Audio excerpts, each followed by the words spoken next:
राधे राधे। आशा करती हूँ कि आप सभी लोग खुश होंगे, स्वस्थ होंगे, मस्त होंगे। आज मैं आप लोगों को बताने जा रही हूँ देवशयनी एकादशी कब है। हिंदू सनातन धर्म में एकादशी व्रत का अत्यधिक महत्व है। साल में 24 एकादशी पड़ती है। जब मल मास या अधिक मास पड़ता है तब 2 एकादशी बढ़ जाती है और 26 एकादशी हो जाती है। आषाढ़ मास शुक्ल पक्ष में एक विशेष एकादशी तिथि पड़ती है।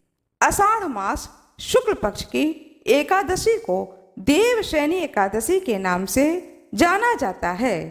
कहीं कहीं पर पद्मनाभ एकादशी भी कहते हैं, सौभाग्य का एकादशी भी कहते हैं।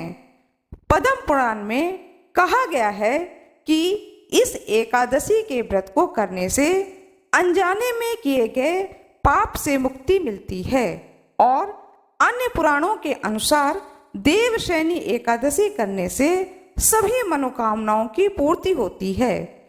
एकादशी के व्रत करने का मूल उद्देश्य भगवान श्री कृष्ण के प्रति भक्ति उत्पन्न करना है। शुद्ध भक्तों के साथ रह करके भक्ति पूर्वक जो भी भक्त इस एकादशी व्रत को करता है उसे धर्म, अर्थ, काम और मोक्ष की प्राप्ति होती है। साथ ही अपने इष्ट के प्रति गहरी आस्था और भक्ति होती है। देवशयनी एकादशी की महिमा अनंत है। सूर्य के मिथुन राशि में आने पर यह एकादशी आती है। इसी दिन से चातुर्मास का आरंभ माना जाता है, क्योंकि इसी दिन से भगवान श्री हरि विष्णु क्षीर सागर में योग मुद्रा में जाते हैं। इसी दिन से भगवान श्री हरि विष्णु क्षीर सागर में शयन करते हैं और लगभग 4 माह बाद सूर्य के तुला राशि में आने पर भगवान को उठाया जाता है। उस एकादशी को देव उठनी एकादशी कहा जाता है। इस बीच के अंतराल का जो कि 4 महीने का समय होता है इसे चातुर्मास कहा जाता है। इसीलिए अगले 4 महीने तक मांगलिक कार्य नहीं होते हैं। मांगलिक कार्य वर्जित हो जाता है, लेकिन भगवान श्री हरि विष्णु की पूजा पाठ जप तप करने से इस तप का कई गुना फल प्राप्त होता है। इस दौरान सूर्य और चंद्रमा और प्रकृति का तेज कम हो जाता है। शास्त्रों के अनुसार इन 4 महीनों में 16 संस्कार के आदेश नहीं हैं। इन 4 महीनों में पूजा, अनुष्ठान, घर का मरम्मत, गृह प्रवेश, ऑटोमोबाइल खरीदना, आभूषण खरीदना यह कार्य किया जा सकता है। इस चातुर्मास के समय सुख शक्तियां कमजोर पड़ जाती हैं, इसलिए हिंदू धर्म में कोई भी शुभ कर्म करने की मनाही होती है। इस महीने देवशयनी एकादशी व्रत करना लाभकारी माना जाता है। इन दिनों शारीरिक ऊर्जा कम हो जाती है, इसलिए आध्यात्मिक ऊर्जा को बढ़ाने के लिए पूजा पाठ अत्यधिक करना चाहिए। आइए जानते हैं देवशयनी एकादशी व्रत 2024 में कब है। शुभ मुहूर्त, पूजा विधि, पारणा का समय, द्वादशी तिथि कब से कब तक है, राहु काल। देवशयनी एकादशी की व्रत विधि।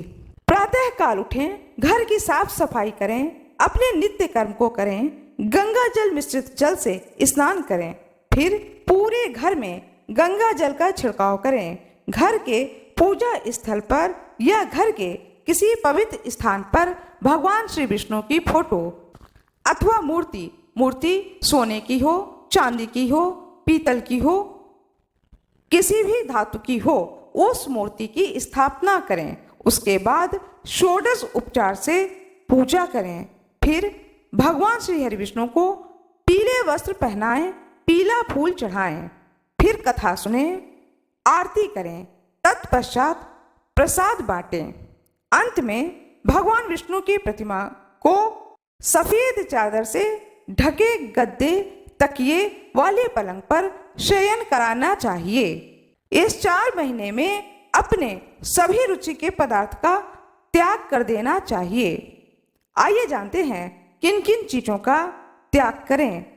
मधुर स्वर के लिए गुड़ का, पुत्र पौत्र आदि के लिए तेल का, शत्रु के नाश के लिए कड़वे तेल का, सौभाग्य के लिए मीठे तेल का, सभी प्रकार के मांगलिक कार्य जहां तक हो सके ना करें।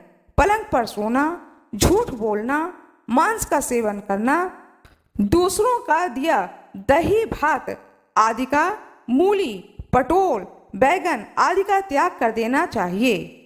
आइए जानते हैं कब है देवशयनी एकादशी। आषाढ़ माह शुक्ल पक्ष 2024।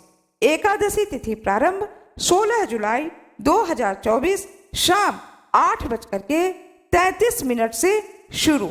17 जुलाई 2024 शाम 9:02 तक। उदया तिथि के अनुसार 17 जुलाई 2024 को देवशयनी एकादशी व्रत धारण किया जाएगा। 17 जुलाई 2024 दिन बुधवार। सूर्योदय रहेगा 5:18 प्रातः, सूर्यास्त 7:03 सायं। राहु काल का समय रहेगा दोपहर 12 बजे से लेकर 1:30 तक। द्वादशी तिथि का आरंभ हो जाएगा 17 जुलाई 2024 रात्रि 9:03 से 18 जुलाई 2024 रात्रि 8:44 तक। पारना का मुहूर्त जानते हैं। 18 जुलाई दिन बृहस्पतिवार 2024 प्रातः काल सूर्योदय से लेकर के 9 बजे तक। शुभ योग बन रहे हैं। आइए जानते हैं शुभ योग। शुक्र योग बन रहे हैं 17 जुलाई 2024 को देवशयनी एकादशी के दिन सर्वार्थ सिद्ध योग बन रहा है। अमृत सिद्ध योग रहेगा। कहा जाता है कि देवशयनी एकादशी व्रत श्रद्धा भक्ति करने से माता लक्ष्मी और भगवान श्री हरि विष्णु प्रसन्न होते हैं। भगवान श्री कृष्ण की कृपा प्राप्त होती है और सारी मनोकामनाओं की पूर्ति होती है। आशा करती हूँ कि आप लोगों को यह जानकारी बहुत ही अच्छी लगी होगी। कृपया वीडियो को लाइक करिएगा, चैनल को सब्सक्राइब करिएगा, बेल आइकन दबाना ना भूलिएगा।